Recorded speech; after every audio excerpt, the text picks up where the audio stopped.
Welcome to an East of Eden readings presentation. And tonight, the presentation is about AMARU-KHA vs. America, Part 2.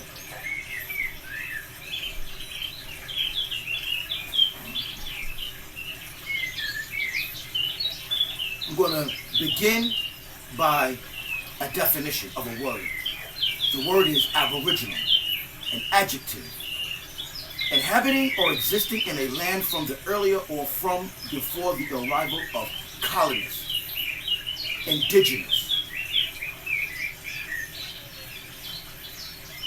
Another word, native, noun, a person born in a specified place or associated with a place by birth, whether subsequently resident there or not. You see the difference between a Native American and an Aboriginal? Native, a person born in a specific place or associated with a place by birth, whether subsequently resided there or not. That's a native. An Aboriginal is someone inhabiting or existing in a land from the earlier from the arrival of, before the arrival of the colonists.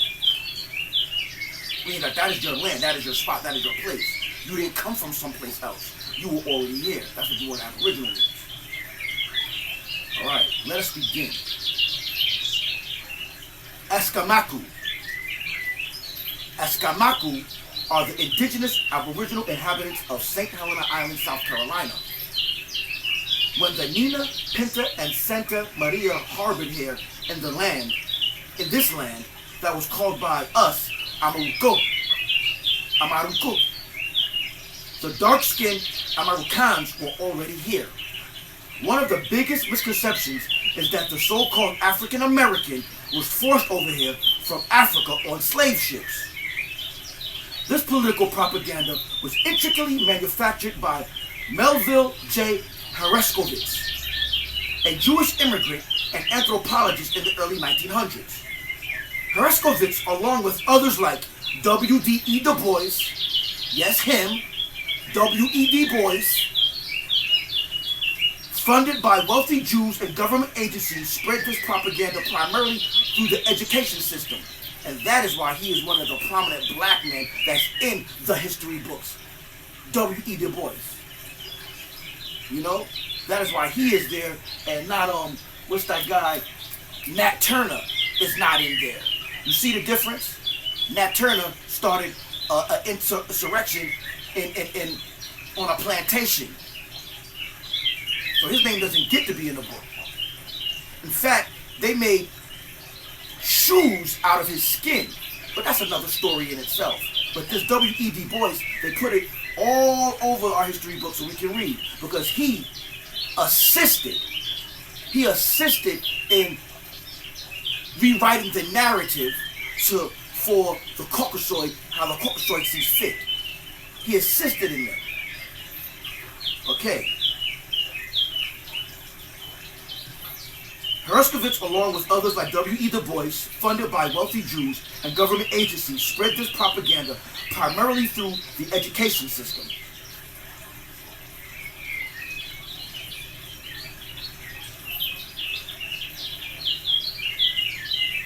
If you teach anyone that they are of somewhere else and not of the land that they currently inhabit, how can that someone know that the land thereof is their birthright and is its rightful inheritance? The teacher can therefore usurp the land for themselves, proclaiming that there is no occupant of that land. Amaru is of the Incan dialect and means serpent. This was called the land of the serpent by the indigenous aboriginal inhabitants of America. This land was not named after the conquistador Americus Vespucci, like some would have you believe. Egypt is a Greek word and is therefore not called Egypt by the indigenous aboriginal of that particular land. They called the land Kemet, which means dark land, or Ta-ma-ra, which means earth, Ta, Ma means water, and Ra means fire or light. In any event, they, the Kamal, aka Egyptians, called this land AMARU-KHA. Also, for we had strong relations with that country, hence the similarities in dialect. Tamara, ta, amara, t, amara, amaru, AMARU-KHA. Coincidentally, so-called Egypt has pyramids just as does Mexico / a Mexican.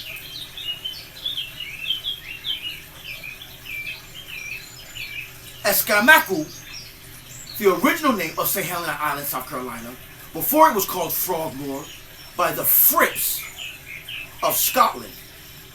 Why do you think that there is a Scot plantation on Saint Helena Island and a Fripp Island? And the Fripp surname is prevalent throughout that area. Think about it.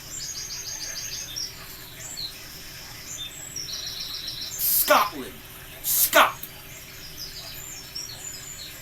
You see the correlation, see the relationship? Anyway, again, we the indigenous aboriginal inhabitants of Saint Helena, South Carolina, the Escamacu, were already here. I can't stress that enough. We are not African. We are not African. That is why when the Back to Africa movement in the early 1920s faltered, you are Americans, specifically Escamacu. Take pride in whom you are. The Geechee Gullah dialect of the Sea Islands is a dialect. Uh-oh. Hold on. Press too many buttons there.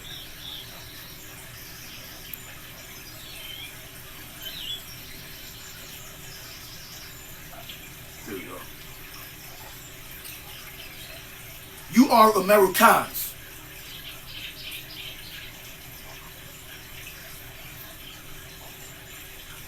You are Americans. Specifically, Escamacu Indians. And I don't like to use the word Indian. Notice that I don't use the word Indian a lot. Because, you know, Christopher Columbus was looking for India. And we're also not from India. So I'm not going to call us Indians. Alright. Take pride in whom you are. The Geechee Gullah dialect of the Sea Islands is a dialect that is slowly becoming extinct. That's okay though.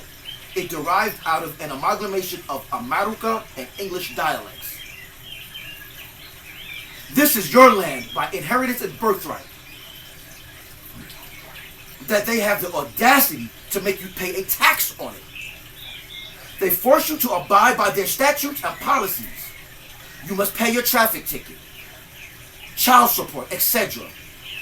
All the while, they still haven't honored their debt from the 400 years of free slave labor.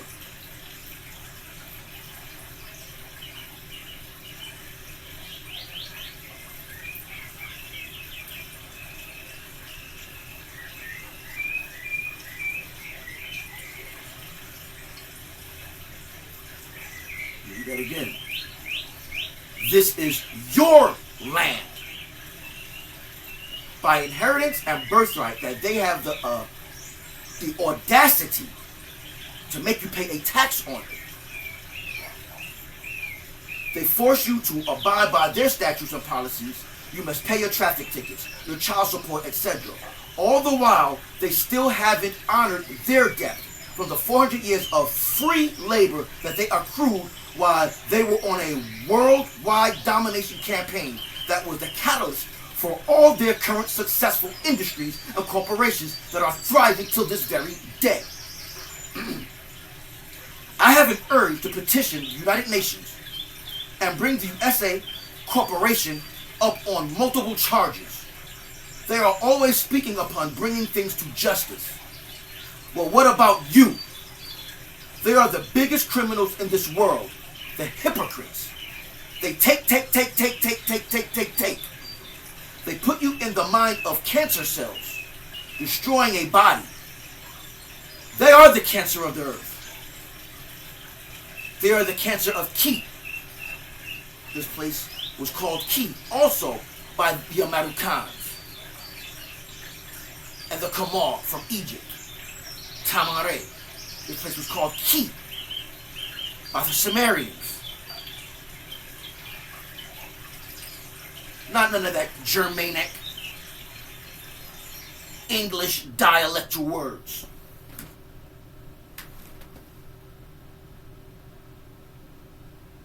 They put you in mind of cancer cells destroying a body. They are the cancer of the earth. They are the cancer of Ki. They consume all of its natural resources until it is no more. What is it that but a cancer?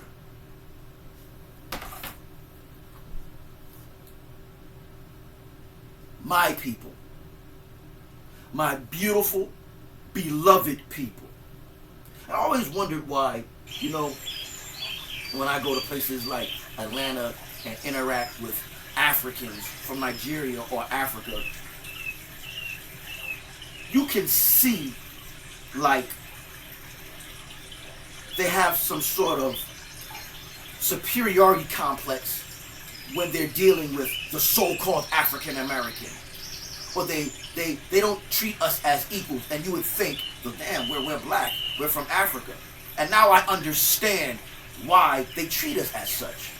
Because they know that we're not from Africa. We are not their brothers.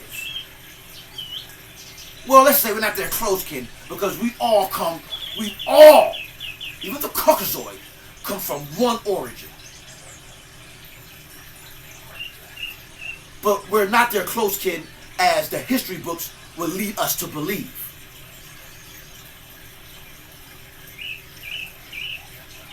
We were already here. The Escamacu tribe, clan, was already on Saint Helena Island.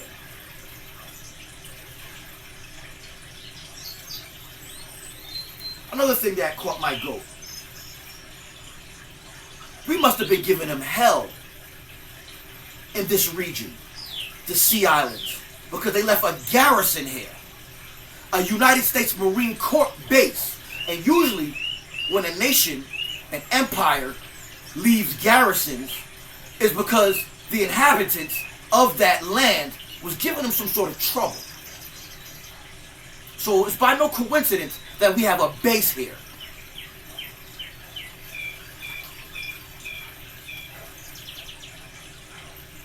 Think about that. Ponder on that. We are the warriors. So what happened? What happened?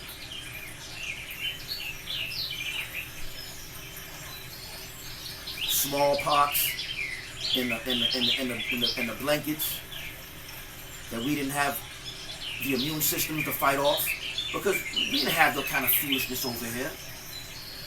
Our bodies wasn't used to that stuff that they was bringing over here. You talk about this coronavirus and millions of people dying. Where was that same enthusiasm when they were killing us with their biological warfare back then? Where was that same compassion?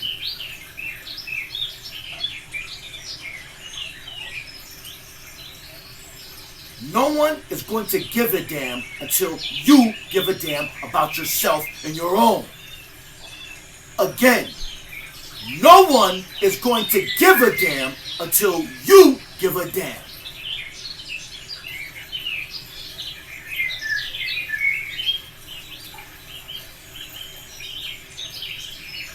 We've been fed that story by Mayon and their campaign to brainwash us into believing falsehoods, And I'm pretty sure somewhere along the lines that the Easter Bunny and Santa Claus and the rest of that stuff, played a intricate part in the brainwashing also. These fairy tales. Disney and his foolishness Sleeping Beauty, have all these women think that there's going to be a Prince Charming coming to save them. So now they grow from little girls with that brainwashing in them. So now they're adults thinking that some man is going to save them.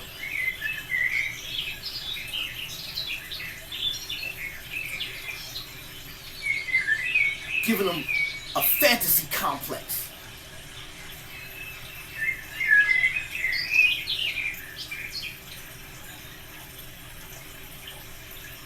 The brave white knight has to destroy the dragon. Her sexual passions and desires. Remember, that's what the serpent represents. Don't think I forgot that. That's what the serpent represents. The dragon. Sexual desire. Incarnation. The energy of incarnation. AMARU-KHA, the plume serpent. The serpent with wings. And what else is but a serpent with wings but a draco? A dragon.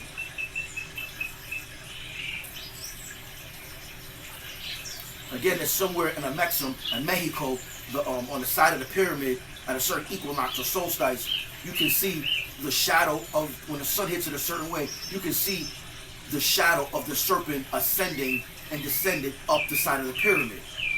Google it. It's no coincidence.